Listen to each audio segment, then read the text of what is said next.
Okay, so this is the audiobook. Finally got it downloaded. And it goes like this. Okay, let me pull up my Audacity recording and boom. This book is dedicated to two Navy seamen.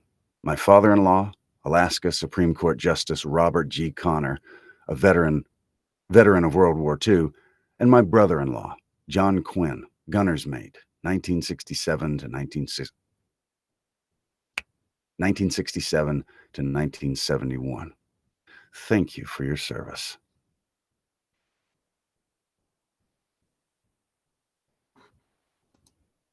Introduction. For thousands of years, the seas have been more than just highways for trade and exploration. They've been battlefields that shaped the course of history. From ancient times to the modern era, control of the oceans has often meant the difference between victory and defeat.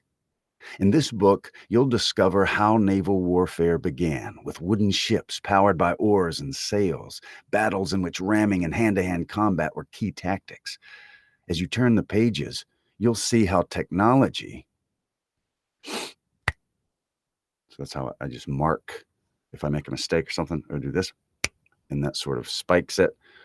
Jeremy Thompson has a clicker, which I might get to make the spike even bigger.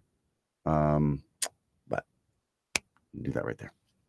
In this book, you'll discover how naval warfare began with wooden ships powered by oars and sails, battles. I'm gonna rephrase that. In this book, you'll discover how naval warfare began with wooden ships powered by oars and sails, battles in which ramming and hand-to-hand combat were key tactics.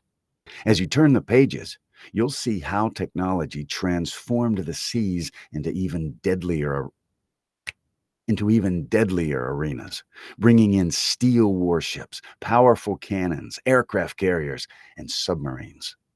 Sea battles are worth studying because they show us how human ingenuity, courage, and strategy have clashed on a global scale.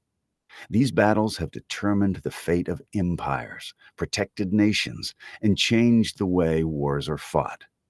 While there are far too many historic sea battles to cover in a single book, I've chosen a mix of famous and lesser-known clashes to give you a broad view of naval warfare through the ages.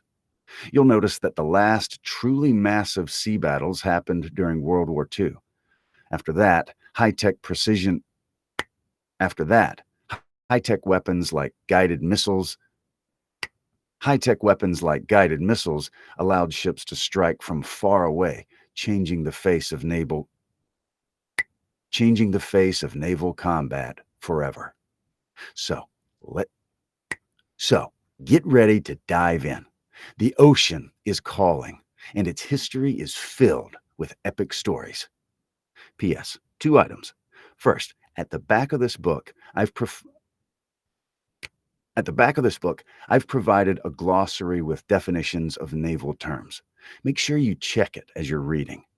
Second, it might sound weird to call a ship she, but this tradition goes back thousands of years. Sailors often considered their ships protective and nurturing, like a mother.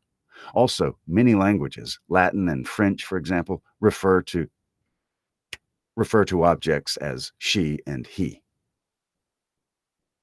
In English, that doesn't happen often, except for ships. So don't be surprised when a ship is referred to as she. Now, let's get into some naval battles. All right. So that's the introduction. And there we go. So what I'm going to do, because I've got something coming up, so I'll do more of this later, but that is sort of, there's my first little mini session. I got the introduction out of the way, and that's what it looks like. So hope you're doing well, and I will talk to you soon.